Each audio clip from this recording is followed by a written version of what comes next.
তো সবাই খুব ভালো থাকবেন, সবার জন্য আবারও নববর্ষের অনেক অনেক শুভেচ্ছা।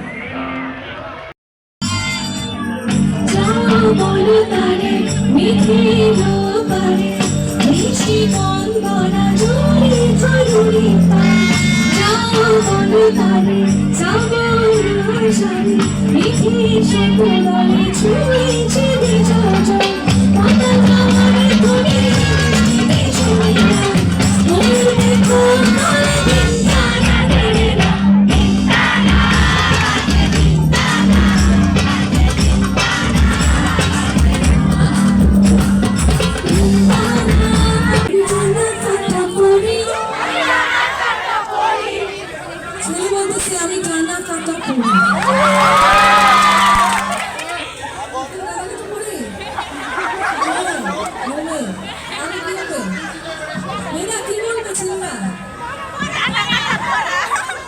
তুমি গানাটা